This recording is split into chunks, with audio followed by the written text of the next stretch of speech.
ಆಕಾಶವಾಣಿ ಆರೋಗ್ಯ ಸಂಚಿಕೆ.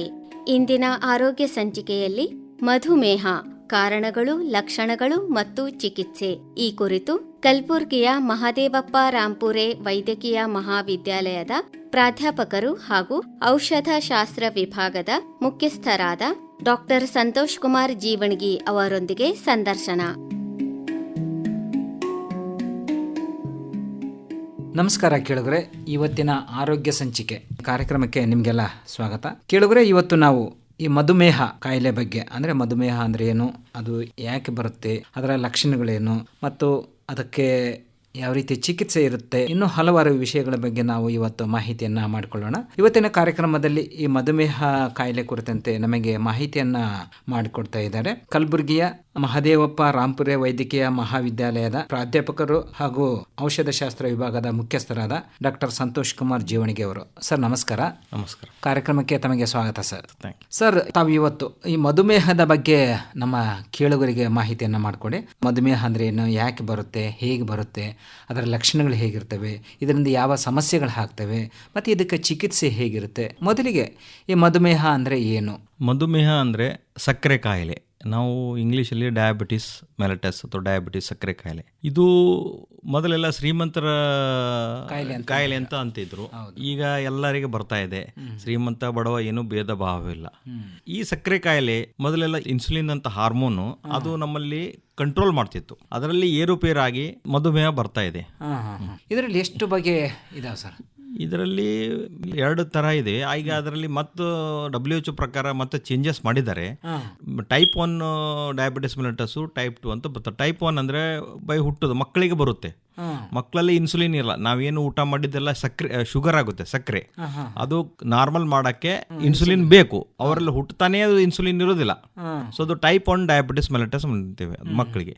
ಈಗ ದೊಡ್ಡವರಿಗೆ ಅಡಲ್ಟ್ ವಯಸ್ಕರಿಗೆ ಬರೋದು ಅದು ಟೈಪ್ 2 ಡಯಾಬಿಟಿಸ್ ಮೆಲಿಟಸ್, ಅದು ಲೇಟೆಸ್ಟ್ ಸ್ಟೇಜ್ ಅಲ್ಲಿ ಬರೋದು. ಇದು ಇವೆರಡು ಲಕ್ಷಣ ಪ್ರಮುಖವಾಗಿ ಟೈಪ್ 1 ಅಂಡ್ ಟೈಪ್ 2 ಸಕ್ಕರೆ ಕಾಯಿಲೆ ಇದೆ. ಈಗ ಟೈಪ್ 2 ಡಯಾಬಿಟಿಸ್ ಅಂದ್ರೆ ಹೆಚ್ಚಾಗಿ ಬಹಳಷ್ಟು ಜನಗಳಿಗೆ ಅದರಿಂದನೇ ಸಮಸ್ಯೆ ಆಗ್ತದೆ. ಅಂದ್ರೆ ಬಹಳಷ್ಟು ಜನರಲ್ಲಿ ಕಾಣಿಸ್ಕೊಳ್ತಿರೋದು ಟೈಪ್ 2 ಡಯಾಬಿಟಿಸ್ ಅಂತ. ಇದರ ಒಂದು ಲಕ್ಷಣಗಳು ಹೇಗಿರ್ತಾವೆ ಸರ್? ಇದರ ಲಕ್ಷಣಗಳೇಂದ್ರೆ ಅವರು ವೇಟ್ ಲಾಸ್ ಆಗುತ್ತೆ, ಅವ್ರದ್ದು ತೂಕ ಕಡಿಮೆ ಆಗುತ್ತೆ. ಅವರು 2 ಗಂಟೆ 3 ಗಂಟೆಗೊಮ್ಮೆ ಎವ್ರಿ 2-3 ಅವರ್ಸಿಗೆ ಅವರು ಹೊಸ ಆಗ್ತಾ ಇರುತ್ತೆ. ನೀರು ಹೆಚ್ಚಿಗೆ ಕುಡಿಸೋದು, ಊಟ ಮಾಡೋದು, ಬೇಗ ಬೇಗ ಬಾತ್ರೂಮ್ಗೆ ಹೋಗೋದು, ಇದರ ಲಕ್ಷಣಗಳು. ವೇಟ್ ಲಾಸ್ ಆಗುತ್ತೆ, ಹೆಚ್ಚಿಗೆ ತಿಂತಾರೆ ಅವರು, ಅವ್ರಿಗೆ ಹೊಸ ಆಗುತ್ತೆ. ಇದು ಪ್ರಮುಖ ಲಕ್ಷಣಗಳು. ಇದಕ್ಕೆ ಏನು ಕಾರಣ ಸರ್? ಈ ಮಧುಮೇಹಕ್ಕೆ ಮುಖ್ಯವಾದ ಕಾರಣ ಅಂದ್ರೆ ನಮ್ದು ಈಗ ಅರ್ಬನೈಜೇಷನ್, ನಮ್ದು ಏನು ಜೀವನ ಶೈಲಿ, ನಾವು ಊಟ ತಿಂಡಿ ಮಾಡೋದು ಶೈಲಿ. ಈಗೆಲ್ಲ ಏನಾಗಿದೆ, ಮೊದಲೆಲ್ಲ ಸಿರಿಧಾನ್ಯಗಳು ಎಲ್ಲ ಫರ್ಟಿಲೈಸರ್ ಎಲ್ಲ ಹೊಡಿತಾ ಇರಲಿಲ್ಲ, ಕೆಮಿಕಲ್ಸ್ ಇರ್ತಿಲ್ಲ. ಈಗ ನಾವೇನ್ ತಿಂತಾ ಇದ್ದೀವಿ ಎಲ್ಲ ಅಡಲ್ಟ್ರೇಟೆಡ್ ಫುಡ್ ಒಂದು. ಆಮೇಲೆ ನಮಗೆ ದೇಹಕ್ಕೆ ಬೇಕಾಗಿದ್ದು ಮಿನಿಮಮ್ 2,000 ಅಥವಾ 2,500 ಕ್ಯಾಲೋರೀಸ್. ಬಟ್ ನಾವು ಬೆಳಗ್ಗೆ ತಿಂಡಿ, ಮಧ್ಯಾಹ್ನ ಊಟ, ರಾತ್ರಿ ಊಟ, ಟೀ ಕಾಫಿ ಎಲ್ಲ ಹಿಡಿದ್ರೆ 2,500 ಬೇಕು. ನಾವು 4,000 ತಿಂತೀವಿ, ಡಬಲ್. ಅದು ಎಕ್ಸಸ್ ಆಗಿದ್ದೆ, ಅದು ಶುಗರ್ ಕಂಟ್ರೋಲ್ ಆಗಲ್ಲ. ಯಾಕೆ ಇನ್ಸುಲಿನ್ ರೆಸಿಸ್ಟೆನ್ಸ್ ಆಗಿ ಇನ್ಸುಲಿನ್ ಕೆಲಸ ಮಾಡ್ತಲ್ಲ, ಹಾರ್ಮೋನು ಪ್ಯಾನ್ಕ್ರಿಯಾದ ಒಂದು ಗ್ರಂಥಿ ಇದೆ, ಅದರಿಂದ ಸೆಕ್ರೆಟ್ ಆಗುತ್ತೆ, ಅದು ಕಂಟ್ರೋಲ್ ಮಾಡ್ತಾ ಇಲ್ಲ, ಅದಕ್ಕೆ ಶುಗರ್. ಆಮೇಲೆ ನಾವು ಈಗೆಲ್ಲ ಲೈಫ್ ಸ್ಟೈಲು, ಫಾಸ್ಟ್ ಫುಡ್, ಜನ ಎಲ್ಲ ವಾರದಲ್ಲಿ 2-3 ಟೈಮ್ ಹೊರಗಡೆ ತಿನ್ನೋದು. ನಾವೇನಂತೀವಿ junk food, high carbohydrate diet, high sugared ಹಾಗೂ ಹೈ ಸಾಲ್ಟೆಡ್ ಇರುತ್ತೆ. ಎಲ್ಲ ಪಿಜ್ಜಾ, ಬರ್ಗರು, ಚಿಪ್ಸು, ಹೊರಗಿಂದೆಲ್ಲ ಸ್ನ್ಯಾಕ್ಸ್ ತಿನ್ನೋದ್ರಿಂದ ಅವೆಲ್ಲ ಹೆಚ್ಚಿಗಾಗಿ ನಮ್ದು ಶುಗರ್ ಲೆವೆಲ್ ಹೆಚ್ಚಾಗ್ತಾ ಇದೆ. ಇನ್ನೊಂದು ಮನುಷ್ಯನ ಆಕ್ಟಿವಿಟೀಸ್ ಎಲ್ಲ ಕಡಿಮೆ ಆಗಿರ್ತವೆ. ಹೌದು, ಮನುಷ್ಯನು ಯೂಸಲಿ 30 ನಿಮಿಷ ಅಥವಾ 45 ನಿಮಿಷ ನಡಿಗೆಬೇಕು, ವಾಕಿಂಗ್ ಮಾಡಬೇಕು. ಹತ್ರ ಈಗ ವೆಹಿಕಲ್ ಇದೆ, 2 ವೀಲರ್ ಇದೆ, ಕಾರ್ ಇದೆ, ಅವಾಗೆಲ್ಲ ನಡ್ಕೊಂಡು ಹೋಗ್ತಿದ್ರು, ಸೈಕಲ್ ಹೋಗ್ತಿದ್ರು, ಫಿಸಿಕಲ್ ಆಕ್ಟಿವಿಟಿ ಆಗ್ತಿತ್ತು. ಈಗ ಲೈಫ್ ಸ್ಟೈಲು ನಾವೇನಂತೀವಿ, ಈಗ sugar, diabetes mellitus, it is a lifestyle disorder. ವಯಸ್ಕರಲ್ಲಿ ಬರೋದು ಇದು ನಮ್ಮ ಲೈಫ್ ಸ್ಟೈಲ್ ಡಿಸಾರ್ಡರ್, ನಾವೇ ತಗೊಳ್ಳಿದ್ದು. ಇದೇನು ಮಕ್ಕಳಲ್ಲಿ ಬರೋದು ಓಕೆ, ಅದು ಇದು. ಬಟ್ ಇದು ಜೆನೆಟಿಕ್ಸ್ ಆಲ್ಸೋ ಇದೆ. Parents, father, mother, grandfather ಇದ್ರೆ we have 50% of chances getting ಸಕ್ಕರೆ ಕಾಯಿಲೆ ಬರುತ್ತೆ. ನಮ್ದು ಲೈಫ್ ಸ್ಟೈಲು, ತಿಂಡಿ, ಊಟ, ವ್ಯಾಯಾಮ, ಸ್ಟ್ರೆಸ್ಫುಲ್ ಲೈಫ್, ಇಂದೆಲ್ಲ ಜೀವನ ಶೈಲಿ, ವರ್ಕಿಂಗ್ ಎನ್ವೈರನ್ಮೆಂಟು, ಕಾಂಪಿಟೇಷನ್ ಇದೆ, ಸ್ಟ್ರೆಸ್ಫುಲ್ ಆಗುತ್ತೆ, ಅದರಿಂದ ಚಾನ್ಸಸ್ ಇದೆ. ಸರ್, ಈಗ ಕೆಲವರೆಲ್ಲ ಹೇಳ್ತಾರೆ ಇದು ಕೆಲವರಿಗೆ ವಂಶವಾಹಿಯಾಗಿ ಬರುತ್ತೆ ಅನ್ನೋದು. ಇದು ಯಾವ ರೀತಿ ನಾವು ಅದನ್ನ ಹೇಳ್ಬೋದು, ಸರಿ ಅಥವಾ ತಪ್ಪಂತ? ವಂಶವಾಹಿನಿ ಅಂದ್ರೆ ಫಾರ್ ಎಕ್ಸಾಂಪಲ್ ಈಗ ನಮ್ಮ ಫಾದರ್ಗೆ ಮದರ್ಗೆ ಯಾರಾದ್ರೂ ಇದ್ರೆ, ಫಾದರ್ ಸೈಡ್ ಅಥವಾ ಮದರ್ ಸೈಡ್, ನಾವು ಮೊದಲೇ ಪ್ರಿಕಾಷನ್ ತಗೋಬಹುದು.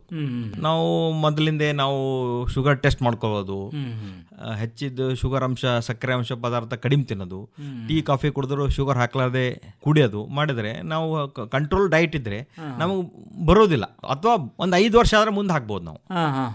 ಈಗ ಈ ಮಧುಮೇಹ ಯಾರಾದ್ರಲ್ಲಿ ಐತಂದ್ರೆ ಏನೇನು ಸಮಸ್ಯೆಗಳು ಆಗ್ಬೋದು ಸರ್? ಮಧುಮೇಹ ಅಂದ್ರೆ ನಾವೇನಂತೀವಿ, ಅದಕ್ಕೊಂದು ಸೈಲೆಂಟ್ ಕಿಲ್ಲರ್ ಅಂತೀವಿ ನಾವು.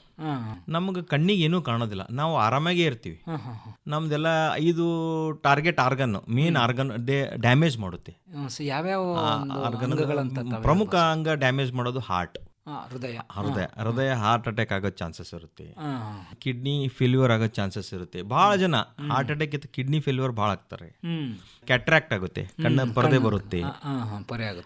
ಆಮೇಲೆ ಇನ್ನೊಂದು ಇಂಪಾರ್ಟೆಂಟು, ನಮ್ದು ಟಾರ್ಗೆಟ್ ಲೆಗ್ಸ್ ಅಂಡ್ ಫಿಂಗರ್ಸ್, ಅದ್ರಲ್ಲಿ ಸೆನ್ಸೇಷನ್ ಇರೋದಿಲ್ಲ. ನಮ್ ಮುಟ್ಟಿದ್ದು ಗೊತ್ತಾಗಲ್ಲ, ಕಾಲಿಗೆ ಏನಾದ್ರು ನೇಲ್ ಚುಚ್ಚಿದ್ರೆ ಗೊತ್ತಾಗಲ್ಲ, ಅದು ಕೊಳೆತು ಗ್ಯಾಂಗ್ರೀನ್ ಆಗುತ್ತೆ. ಹಾರ್ಟು, ಬ್ರೇನು, ಕಿಡ್ನಿ, ಕಣ್ಣು, ಕೈ, ಕಾಲು ಇವೆಲ್ಲ ಟಾರ್ಗೆಟ್ ಆರ್ಗನ್ಸ್. ಆ ಒಂದು ಅಂಗಗಳ ಕೆಲಸದ ಮೇಲೆ ಇದು ಪರಿಣಾಮ ಬೀರುತ್ತೆ. ಸರ್, ಈಗ ಮಧುಮೇಹ ಬಂದಂತರಿಗೆ ಏನಾದರೂ ಅಪಾಯಕಾರಿ ಅಂಶಗಳೇನಾದ್ರೂ ಇರ್ತಾವ? ಬಹಳ ಇದು ಈ ಒಂದು ಸ್ಟೇಜಿಗೆ ಬಂದ್ರೆ ಬಹಳ ಅಪಾಯ, ಜೀವಕ್ಕೆ ಅಪಾಯ ಆಗ್ಬೋದು ಅನ್ನೋದು. ಜೀವಕ್ಕೆ ಇದು ನಾನೇನು ಹೇಳೋದಲ್ಲ, ಸೈಲೆಂಟ್ ಕಿಲ್ಲರು. ಇದು ಒಂದಿನದಲ್ಲಿ ಏನೂ ಆಗೋದಿಲ್ಲ, ಸ್ಲೋ ಆಗಿ ಡ್ಯಾಮೇಜ್ ಆಗುತ್ತೆ, ನಮ್ಮ ಕಣ್ಣಿಗೆ ಕಾಣೋದಿಲ್ಲ. ಹಾರ್ಟ್ ಅಲ್ಲಿ ಡ್ಯಾಮೇಜ್ ಆಗೋದು, ಕಿಡ್ನಿ ಡ್ಯಾಮೇಜ್ ಆಗೋದು, ಒಂದು ನೀವು ನೀವು ಕಂಟ್ರೋಲ್ ಇರಲಿಲ್ಲ ಅಂದ್ರೆ ಡೆಫಿನೆಟ್ಲಿ ಅದು ಆರ್ಗನ್ ಡ್ಯಾಮೇಜ್ ಮಾಡಿ ಜೀವಕ್ಕೆ ಅಪಾಯ ಆಗೋ ಚಾನ್ಸಸ್ ಇದೆ. ಸರ್, ಈಗ ಮೊದಲು ಏನಂದ್ರೆ ಒಂದು ಕಾಲಕ್ಕೆ ವಯಸ್ಸಾದವ್ರಿಗೆ ಆಗ್ಲೂ ವಯಸ್ಸಾಗಿದ್ ಬಿಡಪ್ಪ, ಶುಗರ್ BP ಬಂದತೆ ಅಂತ ಹೇಳ್ತಾ ಇದ್ರು. ಈಗ ನೋಡಿದ್ರೆ ಸಣ್ಣ ಮಕ್ಕಳಿಗೂ ಇಲ್ಲ BP ಆಗೈತೆ, ಹಾರ್ಟ್ ಅಟ್ಯಾಕ್ ಆಯ್ತು, ಈ ತರ ನಾವು ಸುದ್ದಿಗಳನ್ನ ಕೇಳ್ತಾ ಇದ್ದೀವಿ. ಇದ್ರ ಬಗ್ಗೆ ಏನ್ ಹೇಳ್ತೀವಿ? ಇದ್ರ ಬಗ್ಗೆ ಏನಂದ್ರೆ, ಈಗ ನಮ್ಮ ಮಕ್ಕಳಾದ್ರೆ ಮೊದಲು ನಾವೆಲ್ಲ ಹೊರಗಡೆ ಎಲ್ಲ ಹೋಗಿ ಆಟ ಆಡ್ತಿದ್ರು. ಕ್ರಿಕೆಟ್ ಆಡೋದು, ಚಿಣಿದಾಂಡು ಆಡೋದು, ಎಲ್ಲ ಲಗೋರಿ ಎಲ್ಲ ಫಿಸಿಕಲ್ ಆಕ್ಟಿವಿಟಿ ಇದು. ಈಗೆಲ್ಲ ಮಕ್ಕಳು ಮನೆಯಲ್ಲೇ ಕುಂತು ವಿಡಿಯೋ ಗೇಮು, ಮೊಬೈಲು, ಟಿವಿ ಎಲ್ಲ ರೂಮಲ್ಲೇ ಕೂಡೋದು. ಆಮೇಲೆ ಎಲ್ಲ ಜಂಕ್ ಫುಡ್ ತಿನ್ನೋದು, ಕರ್ದಿದ್ದು, ಚಿಪ್ಸು. ಅವರು ವೇಟ್ ಹೆಚ್ಚಿಗಾಗಿ ಅವರು ಫಿಸಿಕಲ್ ಆಕ್ಟಿವಿಟಿ ಕಡಿಮೆ, ತಿನ್ನೋದು ಹೆಚ್ಚಿಗೆ. ಈ ಕೆಲವರೆಲ್ಲ ಊಟ ಮಾಡ್ತಾರೆ, ಟಿವಿ ಎದುರಲ್ಲೇ ಊಟ ಮಾಡ್ತಾರೆ, ಟಿವಿ ನೋಡ್ಕೊಂಡು ಡೈನಿಂಗ್ ಟೇಬಲ್ ಟಿವಿ ಎದುರು ಹಾಕಿರ್ತಾರೆ. ಸೊ ಇದರಲ್ಲಿ ಡೆಫಿನೆಟ್ಲಿ ಅವ್ರು ಎಷ್ಟು ತಿಂದಿನ ಅವ್ರಿಗೆ ಗೊತ್ತಿರಲ್ಲ, ಅವ್ರ ಹೊಟ್ಟೆ ಫುಲ್ ಆಗಿದೆ ಗೊತ್ತಾಗಲ್ಲ, ಹಾಗೆ ತಿಂತಾ ಇರ್ತಾರೆ. ಸೊ ಈ ಮಕ್ಕಳಲ್ಲಿ ಇದು ಚಾನ್ಸಸ್ ಭಾಳ ಇದೆ. ಈಗ ಲಾಸ್ಟ್ ಒಂದು ವೀಕ್ ಅಲ್ಲಿ ಪೇಪರ್ ಅಲ್ಲಿ ಬಂದಿತ್ತು, ಮಕ್ಕಳಲ್ಲಿ ಸ್ಕ್ರೀನಿಂಗ್ ಮಾಡಿ ಅಂತ ಸರ್ಕಾರ ವತಿಯಿಂದ ಎಲ್ಲಾ ಸ್ಕೂಲಲ್ಲಿ ಮಕ್ಕಳಿಗೆ ಶುಗರ್ ಸ್ಕ್ರೀನಿಂಗ್ ಮಾಡ್ರಿ, ಟೆಸ್ಟ್ ಮಾಡ್ರಿ ಅಂತ ಬಂದಿತ್ತು. ಸೊ ಮಕ್ಕಳಲ್ಲಿ ಸರ್ಕಾರ ಒಂದು ಮುತುವರ್ಜಿ ವಹಿಸಿ ಶುಗರ್ ಬೇಗ ಡಿಟೆಕ್ಟ್ ಮಾಡಕ್ಕೆ ಪ್ಲಾನ್ ಮಾಡ್ತಾ ಇದ್ದಾರೆ.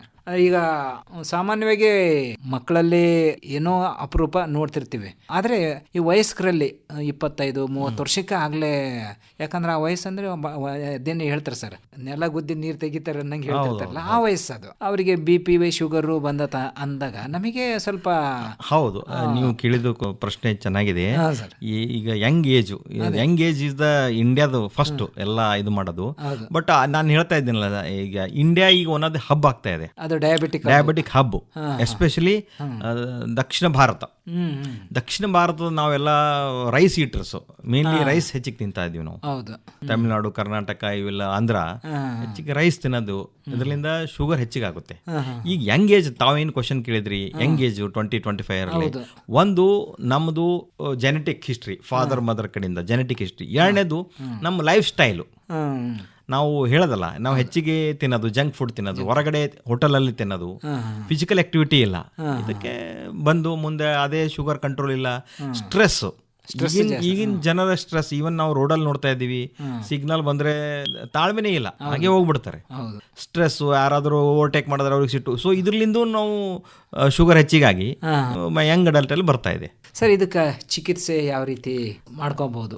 ನಾನು ಚಿಕಿತ್ಸೆಕ್ಕಿಂತ ಮೊದಲು ನಾನು ಪ್ರಿವೆನ್ಷನ್ ಹೇಳುತ್ತೇನೆ. ಬರ್ಲಾದಾಗ ಹೆಂಗ್ ಮಾಡ್ಬೇಕಂದ್ರೆ, ಬರ್ಲಾರ್ದಂಗೆ ಎಷ್ಟು ಬೇಕು ಅಷ್ಟೇ ತಿನ್ಬೇಕು. ಯಾವ್ಯಾವ ವೈಟ್ ಅಂಶ, ಬಿಳಿ ಅಂಶ ಯಾವ ಬಿಡಬೇಕು, ರೈಸು, ವೈಟ್, ಶುಗರ್, ಸಾಲ್ಟ್, ಮೈದಾ ಮೈದಾ ಇವೇನದವಲ್ಲ ಇವು ಇಮಿಡಿಯೇಟ್ಲಿ ಶುಗರ್ ಲೆವೆಲ್ ಹೆಚ್ಚಾಗುತ್ತೆ. ಆಮೇಲೆ ನಾವು ಏನು ಊಟ ಇದೆ ಡಿವೈಡ್ ಮಾಡಬೇಕು, 4 ಹೊತ್ತು 5 ಹೊತ್ತು ಸ್ವಲ್ಪ ಸ್ವಲ್ಪ ತಿನ್ನಬೇಕು, ಫಿಸಿಕಲ್ ಆಕ್ಟಿವಿಟಿ ಮಾಡಬೇಕು, ಸ್ಟ್ರೆಸ್ ಫ್ರೀ ಲೈಫ್ ಸ್ಟೈಲ್ ಇರಬೇಕು. ಇದು ನಾವು ಪ್ರಿವೆನ್ಷನ್ ಮಾಡ್ಬೋದು, ಮಧುಮೇಹ ಬರಲಾದಂಗೆ ನೋಡ್ಕೋಬಹುದು. ಅಲ್ಲ, ನಮಗೆ ಆಕ್ಚುಲಿ ನೀವು ಆಗಲೇ ಹೇಳ್ದಂಗೆ ದಕ್ಷಿಣ ಭಾರತದವರಿಗೆ ಮೇನ್ ಈ ವೈಟ್ ಕಲರ್ ಏನು ಹೇಳಿದ್ರಲ್ಲ ಸರ್, ಅದೇ ಜಾಸ್ತಿ ಯೂಸ್ ಮಾಡೋದು. ಈಗ ನೀವು ಯಾವುದೇ ಹೋಟೆಲ್ಗೆ ಹೋದ್ರನ್ನ ಮೈದಾದಿಂದ ಮಾಡಿರೋಂಥ ಆಹಾರ ಪದಾರ್ಥಗಳು ಹೆಚ್ಚಿಗೆ ಸಿಗ್ತವೆ, ಆಮೇಲೆ ಅಕ್ಕಿಯಿಂದ ಮಾಡೋಂಥ ಆಹಾರ ಪದಾರ್ಥಗಳು ಜಾಸ್ತಿ ಸಿಗ್ತವೆ. ಇದನ್ನ ನಾವು ಜಾಸ್ತಿ ಬಳಸ್ತಾ ಇದ್ದೀವಿ. ಇದನ್ನ ಕಂಟ್ರೋಲ್ ಮಾಡ್ಬೇಕಂದ್ರೆ ನಾವು ಕಂಟ್ರೋಲ್ ಮಾಡ್ತಂದ್ರೆ ಈಗ ನಮ್ಮ ಸರ್ಕಾರ, ಭಾರತ ಸರ್ಕಾರ ಸಿರಿಧಾನ್ಯ ಅಂತ ಮಾಡಿದೆ. ಸಿರಿಧಾನ್ಯ ಅಲ್ಲಿ ನಮ್ದು ಜವಾರ ಬರುತ್ತೆ, ರಾಗಿ ಬರುತ್ತೆ, ಸಜ್ಜಿ ಬರುತ್ತೆ, ಸೋಯಾಬೀನ್ ಬರುತ್ತೆ, ನವಣಿ ಬರುತ್ತೆ. ಈ ಸಿರಿಧಾನ್ಯ ತಿನ್ನೋದ್ರಿಂದ ನವಧಾನ್ಯಗಳಂತ ಏನು ಹೇಳ್ತಾರೆ ಸರ್, ಅವೆಲ್ಲ ಬರ್ತವೆ. ಅದರಲ್ಲಿ ಹೈ ಫೈಬರ್ ಇರುತ್ತೆ, ಲೋ ಶುಗರ್, ಗ್ಲೈಸೆಮಿಕ್ ಇಂಡೆಕ್ಸ್ ಕಡಿಮೆ ಇದೆ. ಅದು ತಿಂದ್ರೆ ಹೊಟ್ಟೆ ತುಂಬಿಡ್ತದೆ ಲಘು, ಬಟ್ ಶುಗರ್ ಲೆವೆಲ್ ಹೆಚ್ಚಿಗೆ ಆಗಲ್ಲ. ಅದಕ್ಕೆ ನಾವು ನಮ್ಮ ಆಹಾರ ಶೈಲಿಯಲ್ಲಿ ಹೆಚ್ಚೆಚ್ಚಾಗಿ ಸಿರಿಧಾನ್ಯಗಳು ಯೂಸ್ ಮಾಡಬೇಕು. ರೈಸ್ ಅದು ಬಿಟ್ಟು ಶುಗರು, ಸಕ್ಕರೆ ಅಂಶ ಕಡಿಮೆ ಮಾಡಿ ಇದು ತಿಂದ್ರೆ ನಮ್ಗೆ ಹೊಟ್ಟೆನೂ ತುಂಬ ಫೈಬರ್ ಡೈಟ್ ಆಗುತ್ತೆ, ಶುಗರ್ ಲೆವೆಲ್, ಗ್ಲೈಸೆಮಿಕ್ ಇಂಡೆಕ್ಸ್ ಕಡಿಮೆ ಇದೆ ಸಿರಿಧಾನ್ಯ. ಸೊ ಅದಕ್ಕೆ ಭಾರತ ಸರ್ಕಾರನು ಪ್ರೋತ್ಸಾಹ ಮಾಡ್ತಾ ಇದೆ ಸಿರಿಧಾನ್ಯ. ಅಂದ್ರೆ ಈಗ ರೈಸ್ ನಲ್ಲಿ ಅದು ಫೈಬರ್ ಕಂಟೆಂಟ್ ಕಡಿಮೆ, ರೈಸ್ ಅಲ್ಲಿ ಫೈಬರ್ ಕಂಟೆಂಟ್ ಇಲ್ಲವೇ ಇಲ್ಲ, ಕಡಿಮೆ ಇದೆ, ಶುಗರ್ ಲೆವೆಲ್ ಬಹಳ ಹೆಚ್ಚಿಗಿದೆ. ಈ ತಿಂದ್ಬಿಟ್ರೆ ಇಮಿಡಿಯೇಟ್ಲಿ ಪೀಕ್ ಹೋಗುತ್ತೆ. ಹಂಗಾಗಿ ಸಿರಿಧಾನ್ಯಗಳನ್ನು ಬಳಸೋದ್ರಿಂದ ಅದರಲ್ಲಿ ಏನು ಫೈಬರ್ ಕಂಟೆಂಟ್ ಹೆಚ್ಚಿಗಿರುತ್ತೆ. ಅದರಲ್ಲಿ ಇನ್ನೂ ವಿಶೇಷವಾಗಿ ಅಂದರೆ ಸಿರಿಧಾನ್ಯಗಳನ್ನು ಜಾಸ್ತಿ ಕೆಮಿಕಲ್ ಹಾಕಿ ಬೆಳೆಯೋದಿಲ್ಲ, ಸಾಮಾನ್ಯವಾಗಿ ನ್ಯಾಚುರಲ್ ಆಗಿ ಬೆಳೀತಿರ್ತಾರೆ. ಹಂಗಾಗಿ ಅದರ ಆರೋಗ್ಯಕ್ಕೂ ಬಹಳ ಒಳ್ಳೇದಂತ ಹೇಳ್ತಾರೆ ಸರ್. ಸರ್, ಈಗ ಮಧುಮೇಹ ಬಂದಂಥ ರೋಗಿಗಳಿಗೆ ಯಾವ ರೀತಿ ಚಿಕಿತ್ಸೆ ಪಡ್ಕೋಬೇಕು? ಅವರು ಅವ್ರಿಗೆ ಏನು ಲಕ್ಷಣ ತಾವೇನು ಹೇಳಿದ್ರಲ್ಲ, ಆ ಲಕ್ಷಣಗಳು ಕಂಡು ಬಂದಾಗ ಅವ್ರು ಏನು ಲಕ್ಷಣ ಕಂಡು ಬಂದಾಗ ತಕ್ಷಣವಾಗಿ ತಮ್ಮ ಯಾರು ಫ್ಯಾಮಿಲಿ ಡಾಕ್ಟರ್ ಅದಾರ ಅಥವಾ ಅವ್ರ ಯಾರು ಸ್ಪೆಷಲಿಸ್ಟ್ ಅದಾರ ಅವ್ರ ಹತ್ರ ಹೋಗಿ ತಾವು ಬ್ಲಡ್ ಶುಗರ್ ಟೆಸ್ಟ್ ಮಾಡ್ಕೋಬೇಕು. Blood sugar, urine sugar test ಮಾಡ್ಕೊಂಡು, ಇನ್ನೊಂದು HbA1c ಅಂತ ಮಾಡ್ತೀವಿ ನಾವು. HbA1c ಅದು ಏನು ಮಾಡುತ್ತೆ, ಲಾಸ್ಟ್ 3 months ನಮ್ಮ ಶುಗರ್ ಲೆವೆಲ್ ತೋರಿಸ್ತೆ. 6 to 8% ಇರಬೇಕು ನಮ್ಮ ರೇಂಜು, 6 to 8%. ಇಫ್ ಯು 6%, 8% ದಾಟಿದ್ರೆ ನೀವು ಶುಗರ್ ಪೇಷಂಟು ನಾಟ್ ಕಂಟ್ರೋಲ್ ಇಲ್ಲ ಅಂತ. So sugar level plus HbA1c ಎರಡು ಟೆಸ್ಟ್ ಮಾಡಿದ್ಮ್ಯಾಗೆ ನೀವು ಶುಗರ್ ಅಂತ ಗೊತ್ತಾದ್ಮೇಲೆ ಹೆದರೋದು ಬೇಕಾಗಿಲ್ಲ. ಭಾಳ ಜನ ಹೆದರಿ ಶುಗರ್ ಟೆಸ್ಟ್ ಮಾಡ್ಕೊಲಿಕ್ಕೆ ಹೋಗಲ್ಲ, ಅವ್ರು ಹಾಗೆ ಬಿಟ್ಬಿಡ್ತಾರ, ಹಂಗೆ ಪೋಸ್ಟ್ಪೋನ್ ಮಾಡ್ತಾ ಇದಾರೆ, ಇವತ್ತು ಮಾಡೋಣ, ಈ ತಿಂಗಳು ಮಾಡೋಣ. ಹೆದರೋದಿರಲ್ಲ, ಎಲ್ಲರಿಗೂ ಒಂದಿನ ಬರೋದೇ. ಅದು ಹೆದರಿದ್ರೆ ಮತ್ತದು ಎಲ್ಲ ಕಾಂಪ್ಲಿಕೇಶನ್ ಆಗುತ್ತೆ. ಸೊ ಬಂದ್ಬಿಟ್ರೆ ಏನು ಹೆದರೋದಿಲ್ಲ. ಅವ್ರು ಡಾಕ್ಟರ್ ಏನು ಅಡ್ವೈಸ್ ಮಾಡ್ತಾರೆ ಅದ್ರ ಪ್ರಕಾರ ಮೇನ್ಲಿ ನಾವು 5 ಪಿಲ್ಲರ್ಸ್ ಅಂತೀವಿ. ಯಾವೇ ಶುಗರ್ ಪೇಷಂಟ್ ಬಂದ್ರೆ ಡಯಾಬಿಟಿಸ್ 5 ಪಿಲ್ಲರ್. ಫಸ್ಟ್ ಒನ್ ಅಂದ್ರೆ ನ್ಯೂಟ್ರಿಷನ್. ಅವರು ಡೈಟಿಷಿಯನು ಅಥವಾ ಡಾಕ್ಟರ್ ಏನೇನು ಅಡ್ವೈಸ್ ಮಾಡಿದ್ರೆ ಏನು ಊಟ ಮಾಡಬೇಕು, ಏನು ಮಾಡಬಾರದು. ಎರಡನೇದು ಬ್ಲಡ್ ಶುಗರ್ ರೆಗ್ಯುಲರ್ ಆಗಿ ಚೆಕ್ ಮಾಡ್ತಾ ಇರಬೇಕು. ಮೂರನೇದು ಮೆಡಿಸಿನ್, ಯಾವ ಮೆಡಿಸಿನ್ ಕೊಟ್ಟಿದ್ದಾರೆ ಅದು ಮೆಡಿಸಿನ್ ರೆಗ್ಯುಲರ್ ತಗೋಬೇಕು. ಆಮೇಲೆ 4ನೇದು ಫಿಸಿಕಲ್ ಆಕ್ಟಿವಿಟಿ, ವ್ಯಾಯಾಮ 30 to 45 ನಿಮಿಷ ವ್ಯಾಯಾಮ ಮಾಡಬೇಕು. ಆಮೇಲೆ ಸ್ಟ್ರೆಸ್ ಫ್ರೀ ಲೈಫ್ ಇರಬೇಕು. ಇವು 5 ಪಿಲ್ಲರ್. ಇವು 5 ಮೇಂಟೈನ್ ಮಾಡಿದ್ರೆ ಶುಗರ್ ಲೆವೆಲ್ ಕಂಟ್ರೋಲ್ ಬರುತ್ತೆ. ತಾವೇನು ಹೇಳಿದ್ರು ಸರ್, ಒಂದೇದು ನ್ಯೂಟ್ರಿಷನ್. ಅದನ್ನ ನಾವು ಮ್ಯಾನೇಜ್ ಮಾಡೋದು. ನ್ಯೂಟ್ರಿಷನ್ ಅಂದ್ರೆ ನಾವೇನು ಹೇಳೋದು, ನಾವು ಏನೇ ಊಟ ಮಾಡಿದ್ರೆ ನಮ್ದು, ನನಗೆ ಎಷ್ಟು ಬೇಕು ನಾನು ಊಟ ತಿನ್ನೋದು ನಮಗೆ ಗೊತ್ತು, ನೀವು ಎಷ್ಟು ತಿನ್ನೋದು ನಿಮಗೆ ಗೊತ್ತು. ಅದು ಏನು ಮಾಡಬೇಕು, ನಾವು ಡಿವೈಡ್ ಮಾಡಬೇಕು ಫುಡ್. ಕೆಲವರೆಲ್ಲ ಉತ್ತರ ಕರ್ನಾಟಕ ಎಲ್ಲ 2 ಟೈಮ್ ಊಟ ಮಾಡೋದು, ಬೆಳಿಗ್ಗೆ ಸಾಯಂಕಾಲ. ಮಧ್ಯಾಹ್ನ ಏನೂ ತಿನ್ನೋದಿಲ್ಲ. ಸೊ ಬೆಳಗ್ಗೆ ತಿಂದ್ರೆ ಶುಗರ್ ಲೆವೆಲ್ ಹೆಚ್ಚಿಗೆ ಆಗುತ್ತೆ, ಮಧ್ಯಾಹ್ನ ಇಲ್ಲದ ಪೂರ ಡೌನ್ ಆಗುತ್ತೆ, ಮತ್ತು ನೈಟ್ ಹೆಚ್ಚಿಗೆ ಆಗುತ್ತೆ. ಸೊ ನಾವು ಶುಗರ್ ಲೆವೆಲ್ ಹೆಂಗೆ ಮೇಂಟೈನ್ ಮಾಡಬೇಕು, ಒಂದು ಸ್ಟಡಿ ಸ್ಟೇಟ್ ಮೇಂಟೈನ್ ಮಾಡಬೇಕು. ಸೊ ನಾವೇನೇ ತಿಂದ್ರು ಅದಕ್ಕೆ ಡಿವೈಡ್ ಮಾಡಬೇಕು, ಮುಂಜಾನೆ, ಮಧ್ಯಾಹ್ನ, ಸಾಯಂಕಾಲ, ರಾತ್ರಿ. ಸೊ ಅದೇ ಊಟ ಸ್ವಲ್ಪ ಡಿವೈಡ್ ಮಾಡಿ ತಿನ್ಬೇಕು. ಫುಲ್ ಹೊಟ್ಟೆ ತುಂಬ ತಿನ್ನೋದಿಲ್ಲ, ಪೂರ ಬಿಡೋದಿಲ್ಲ. ಬಿಟ್ಟರೆ ಶುಗರ್ ಲೆವೆಲ್ ಡೌನ್ ಹೋಗುತ್ತೆ. ಸೊ ನಾವು ಶುಗರ್ ಪೇಷಂಟ್ಗೆ ಎವ್ರಿ 4 hours 4 ಗಂಟೆಗೊಮ್ಮೆ ಏನಾದರೂ ಸ್ವಲ್ಪ ತಿಂತಾ ಇರಬೇಕು, ಏನಾದರೂ ಸ್ವಲ್ಪ ಹೋಗ್ತಾ ಇರಬೇಕು. ಸೊ ಬ್ಲಡ್ ಶುಗರ್ ಡ್ರಾಪ್ ಆಗಬಾರ್ದಂತ, ಮೇಂಟೈನ್ ಇರ್ಬೇಕಂತ ಒಂದು. ಎರಡನೇದೇನೊಂದು ಸಕ್ಕರೆ ಅಂಶ ಪೂರ ಬಿಡಬೇಕು. ಹೊರಗಿಂದ ಏನಾದರೂ ಹೋಟೆಲ್ ಎಲ್ಲ ಬಿಡಬೇಕು. ಸ್ವೀಟು, ಟೀ ಕಾಫಿ ಕುಡಿದ್ರೆ, ಮಿಲ್ಕ್ ಕುಡಿದ್ರೆ ಶುಗರ್ಲೆಸ್ ಕುಡಿಬೇಕು. ಇನ್ನು ಎರಡನೇ ಪಾಯಿಂಟ್ ಸರ್ ನಮ್ದು ಬ್ಲಡ್ ಶುಗರ್ ಲೆವೆಲ್ ಮಂತ್ಲಿ 2 ಮಂತ್ಸ್ಲಿ 3 ಮಂತ್ಸ್ಲಿ ನಿಮ್ಮ ಡಾಕ್ಟರ್ ಹೇಗೆ ಅಡ್ವೈಸ್ ಮಾಡಿದ್ರೆ ಶುಗರ್ ಲೆವೆಲ್ ಟೆಸ್ಟ್ ಮಾಡ್ತಾ ಇರಬೇಕು. ಈಗ ಟೆಸ್ಟ್ ಮಾಡಿಸ್ತಾರೆ ಕೆಲವರು, ಫಾಸ್ಟಿಂಗ್ ಬ್ಲಡ್ ಶುಗರ್ ಲೆವೆಲ್ ಮಾಡ್ತಾರೆ, ಆಮೇಲೆ ಆಫ್ಟರ್ ಫುಡ್ ಅಂತ ಹೇಳ್ತಿರ್ತಾರೆ. ಇದು ಯಾವ ರೀತಿ ಇರುತ್ತೆ ಸರ್? ಹೆಂಗೆ ಫಾಸ್ಟಿಂಗ್ ಅಂದರೆ ಬೆಳಗ್ಗೆ 8 ಗಂಟೆಗೆ ನೀರು ಕುಡಿಬಹುದು, ಒಂದು ಸ್ವಲ್ಪ ನೀರು ಅರ್ಧ ಗ್ಲಾಸ್ ನೀರು ಕುಡಿಬಹುದು, ಏನು ಟೀ ಕಾಫಿ ಬ್ರೇಕ್ಫಾಸ್ಟ್ ಏನು ಮಾಡದೆ ಹೋಗಿ ಬ್ಲಡ್ ಕೊಟ್ಟು ಬರಬೇಕು. ಆಮೇಲೆ ಮನೆಗೆ ಬಂದು ನೀವು ಏನು ಊಟ ತಿಂಡಿ ಏನು ಮಾಡ್ತೀರಾ 1.5 to 2 ಅವರ್ಸಿಗೆ ಅಲ್ಲಿ ಹೋಗಿ ಮತ್ತೊಮ್ಮೆ ಕೊಡಬೇಕು. ನೀವು ಮೆಡಿಸಿನ್ ಟ್ಯಾಬ್ಲೆಟ್ ಕೊಟ್ಟರೆ ಟ್ಯಾಬ್ಲೆಟ್ ತೊಗೊಂಡೇ ಹೋಗಿ ಕೊಡಿ. ಊಟ ಮಾಡಿ ಅದೇನು ಇದು ಊಟಕ್ಕಿಂತ ಮೊದಲು ಹೆಂಗೆ ಶುಗರ್ ಅದ, ಊಟ ಆದ್ಮೇಲೆ ಹೇಗಿದೆ ಅದ್ರ ಮೇಲೆ ನಾವು ಮೆಡಿಕೇಶನ್ ಕೊಡೋದು.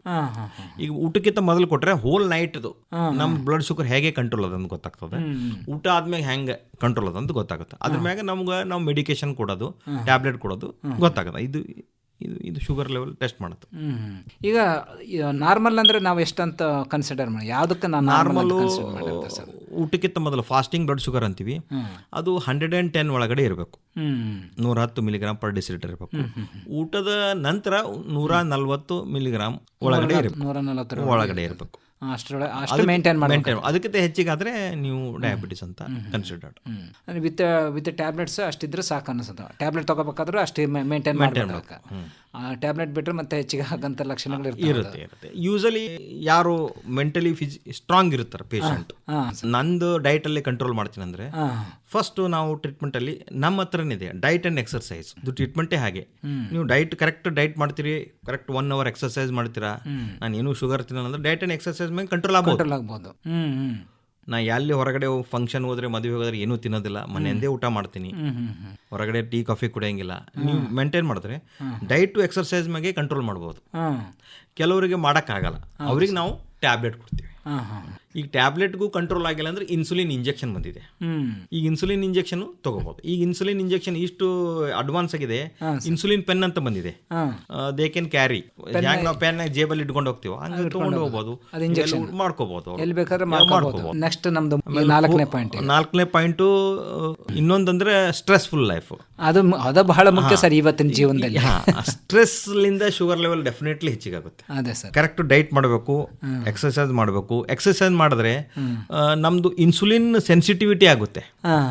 ನಮ್ಮ ಮಸಲ್ಸ್ ಅಲ್ಲೆಲ್ಲ ಇನ್ಸುಲಿನ್ ರೆಸಿಸ್ಟೆನ್ಸ್ ಆಗುತ್ತೆ. ನಾವು ವಾಕ್ ಮಾಡೋದ್ರಿಂದ, ಎಕ್ಸರ್ಸೈಸ್ ಮಾಡೋದ್ರಿಂದ ಇನ್ಸುಲಿನ್ ಸೆನ್ಸಿಟಿವ್ ಆಗಿ ಅವು ಶುಗರ್ಗೆ ಯುಟಿಲೈಸ್ ಮಾಡುತ್ತೆ. ಇನ್ಸುಲಿನ್ ಹಾರ್ಮೋನು ಶುಗರ್ ಯುಟಿಲೈಸ್ ಮಾಡಿ ಕಡಿಮೆ ಮಾಡುತ್ತೆ. ಸೊ ಇವಾಗ ಎಕ್ಸರ್ಸೈಸ್ ಮಾಡೋದ್ರಿಂದ ಇದು ಆಗುತ್ತೆ. ಆಮೇಲೆ ಸ್ಟ್ರೆಸ್ಫುಲ್ ಲೈಫ್ ಕಡಿಮೆ ಮಾಡ್ಕೊಂಡ್ರೆ ನಿಮ್ಮ ಇನ್ಸುಲಿನ್ ರೆಸಿಸ್ಟೆನ್ಸ್ ಆಗೋಲ್ಲ, ಏನಾಗಲ್ಲ, ನಿಮ್ಗೆ ಕಂಟ್ರೋಲ್ ಇರುತ್ತೆ. ಕರೆಕ್ಟ್ 8 hours ನಿದ್ದೆ ಮಾಡಬೇಕು, 6 ಗಂಟೆ 8 ಗಂಟೆ ನಿದ್ದೆ ಮಾಡಬೇಕು.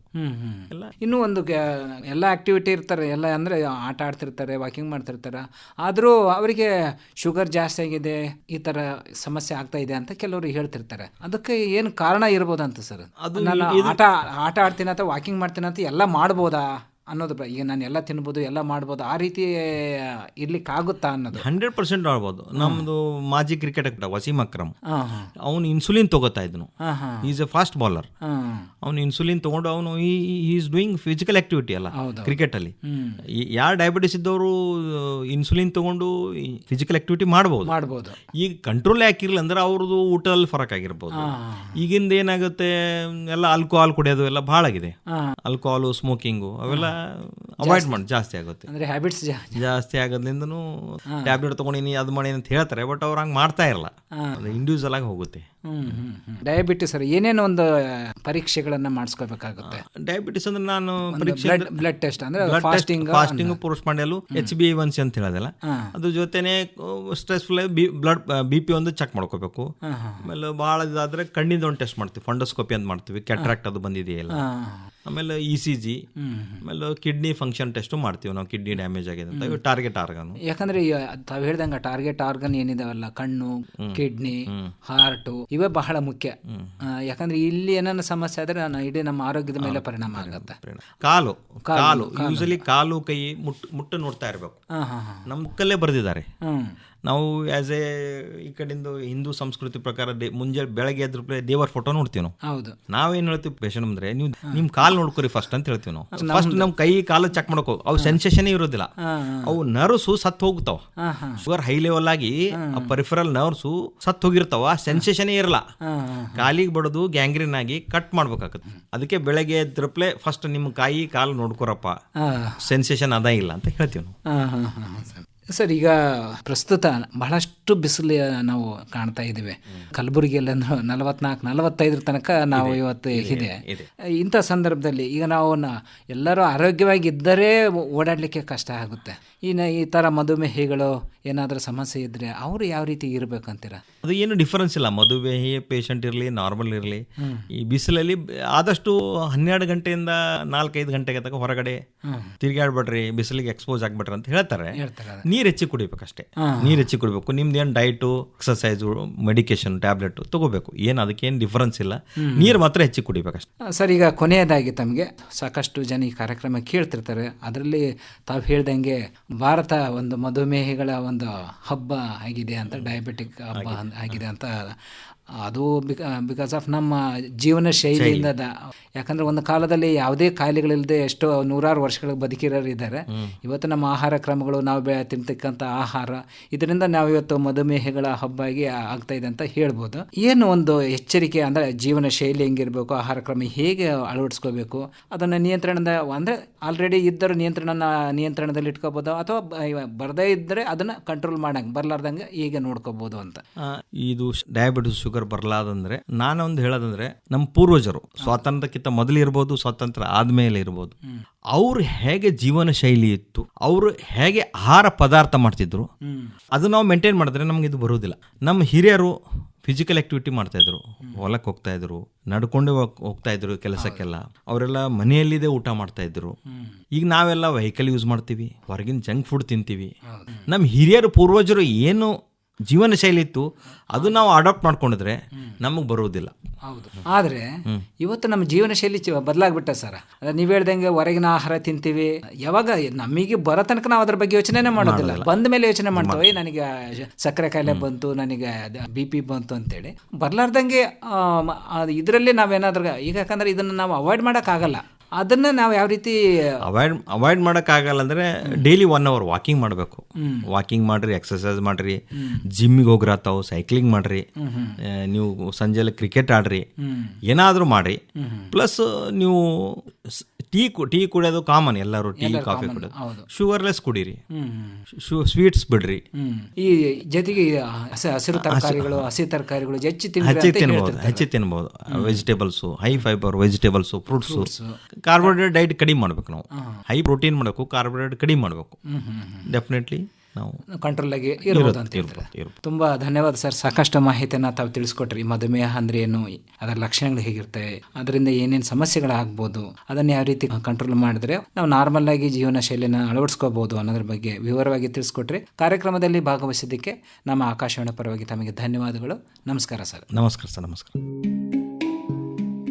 ಇದುವರೆಗೆ ಆರೋಗ್ಯ ಸಂಚಿಕೆಯಲ್ಲಿ ಮಧುಮೇಹ ಕಾರಣಗಳು, ಲಕ್ಷಣಗಳು ಮತ್ತು ಚಿಕಿತ್ಸೆ ಈ ಕುರಿತು ಕಲಬುರ್ಗಿಯ ಮಹಾದೇವಪ್ಪ ರಾಂಪುರೆ ವೈದ್ಯಕೀಯ ಮಹಾವಿದ್ಯಾಲಯದ ಪ್ರಾಧ್ಯಾಪಕರು ಹಾಗೂ ಔಷಧಶಾಸ್ತ್ರ ವಿಭಾಗದ ಮುಖ್ಯಸ್ಥರಾದ ಡಾಕ್ಟರ್ ಸಂತೋಷ್ ಕುಮಾರ್ ಜೀವಣಗಿ ಅವರೊಂದಿಗೆ ಸಂದರ್ಶನ ಕೇಳಿದಿರಿ.